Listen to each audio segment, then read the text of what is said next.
Good morning, good afternoon, good evening, wherever you are tuning in from today. Welcome back to the Barrett channel for a brand new video. This is another excerpt from our live show at the weekend. It's about 8 minutes long, pulled from a 2-hour episode. If you would like to view the full 2-hour episode ad-free on demand, it is now behind our paywall on Patreon, as so are all of the other live shows that we take part in. There will also be other exclusive content over on Patreon. The link is down in the description. Hope you enjoy the video. Got another question in here by Junebug22. China has more than 1.4 billion people with an average IQ of 105, one of the highest in the world. This is why this country is developing so fast. That's something you've talked to me quite a lot about. The amount of people in STEM subjects that they have doing extremely well. And, a lot of them go and study abroad in these top universities, and then they'll come back and bring that experience back and their knowledge back and start working as engineers, start working as scientists and things like that. And that in the long term is going to benefit your economy a lot, but it might not be so easy to see in the short term. Sure. And also because they have such a large population, they've got so many of these smart people that other countries just might not have. And what was your example with Huawei? Yeah, like the amount of people Huawei they have something like 5,000 engineers, and of those, I think the figure is around about 2,000 just mathematicians, chemists, and physicists. That's mad, isn't it, really?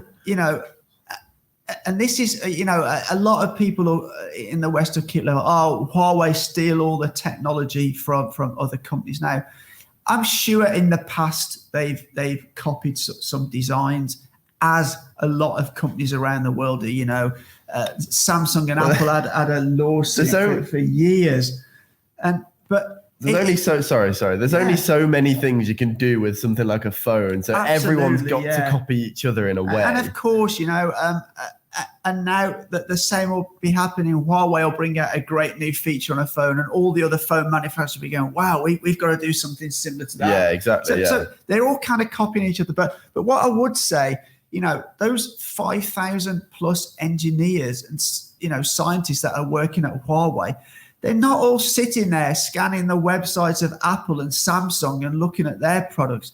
They're actually on the cutting edge of things, inventing new stuff. And this is why Huawei have more patents than any other company registered in 5G.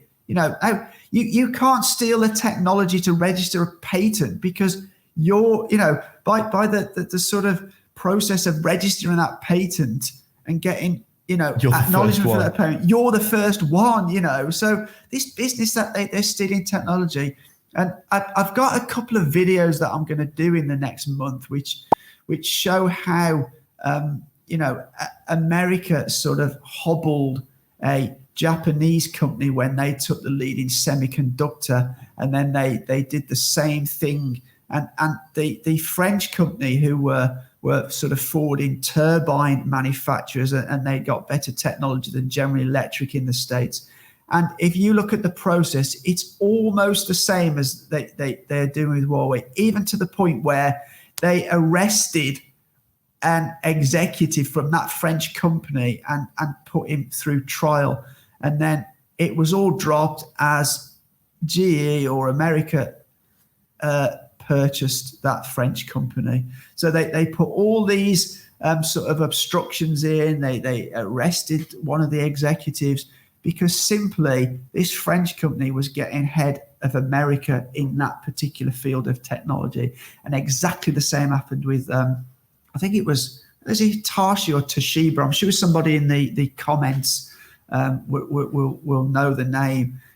Remember them. I just can't remember off the top of my head, but they did exactly the same to that Japanese company, and that Japan went from having something like 80% of the semiconductor market worldwide to sort of 10% because of all the things America did to impede that company's growth, because they'd overtaken American companies in that technology.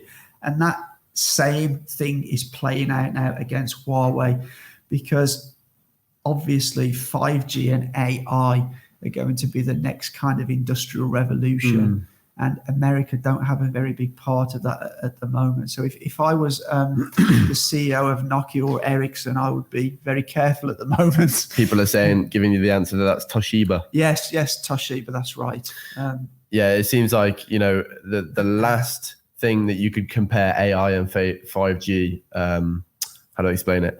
The revolution that is similar to like the internet. Yeah. It's going to totally change the landscape of, you know, how things are done in the future and the way technology is. And the people who are leading in it are 100% going to be the ones who rise to the top very quickly in terms of their economy. Yeah, and I think the big problem here for the USA is because a Chinese company have got the most patents registered. Generally, the companies with the most patents registered are the standard setters. Right, yeah. And also there's a financial, you know, just Huawei alone, right? This is a statistic for you. Just Huawei paid $6 billion in patent and license fees to American companies in the year 2019. Just Huawei in 1 year, $6 billion, because a lot of the 3G, 4G patents are with American companies. Now, if Huawei have all the patents for 5G and all these standards get rolled out worldwide, that flow of money is going to start diminishing to the US and start coming to China. And this is why America are panicking so much now, because it's not only that China have, you know, technology that's 18 months ahead of the US in 5G, but it's also over the next decade or two that the money that flows in for these patents is going to start to change. It's going to start flowing from America to China, because any company that around the world that uses Huawei's patents to develop equipment are going to have to pay licensing fees to Huawei. So there's all these things at play, you know, and this is why I feel America is so desperate to you know, catch up. Yeah, makes sense.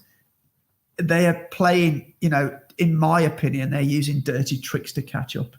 Yeah, you can compare it to some, like bringing it down to sort of a business level. You can compare it to something like Blockbuster.